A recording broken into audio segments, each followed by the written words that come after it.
It's an early morning in June. So our first sample station will be right here at the, this cove. It's number 5. And Ferrum College Professor Carolyn Thomas and 2 students are heading out to test the water on Smith Mountain Lake. When this program first started with sampling bacteria, we were concerned about the contribution of bacteria from these houseboats. There's been enough concern historically that 24 years ago, Ferrum College began testing the water at the lake.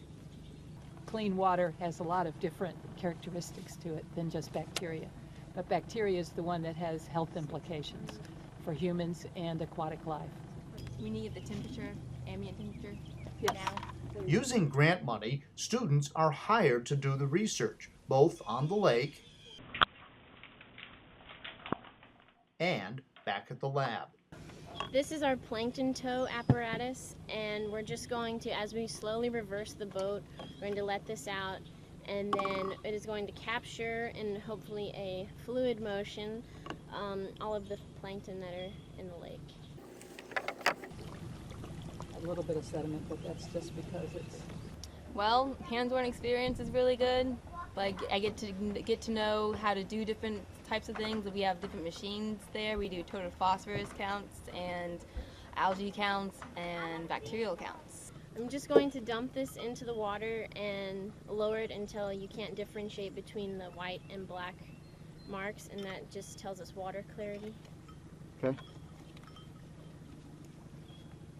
They do this at 14 different locations around the lake every other week, all summer long. And so we started comparing marina coves, or coves that had marinas, to residential coves and then to undeveloped coves. The marinas with fewer houseboats do in fact have cleaner water. Houseboats typically have waste tanks, and even the best laid plans don't always mean that all of that it stays out of the lake. In the lab, the tools are even more sophisticated. Students vacuum seal water samples in something called a quantitray. Trays for them to be sealed and left in the incubator for... They compare lake water to control trays. After 24 hours, some of the cubes turn yellow, meaning a positive bacteria test. That's not necessarily bad unless the research shows a marked increase over time or if E. coli shows up. And remember the plankton tow net? These undergraduate researchers use a microscope to identify and count the microorganisms. Clostridium. This is a type of algae. This is another type. And this, Daphnia. These microscopic beings would be the first indicators if there's something wrong with the water.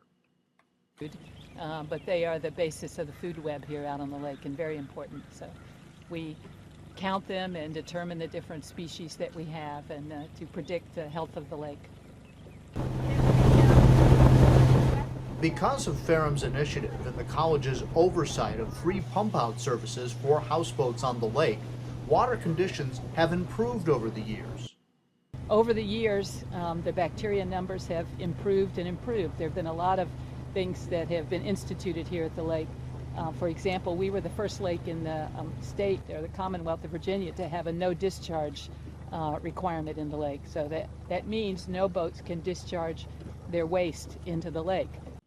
So the region has a cleaner lake with thriving zooplankton and, yes, healthy wildlife. Undergraduate students have learned hands-on research in the field and in the lab, and Ferrum College scientists have been able to apply their craft by helping the community. But I hope to work on analyzing some of that data, and that if we see an increase in temperature in the lake, I think we'll be able to pick it up with those data that we collect every other week here.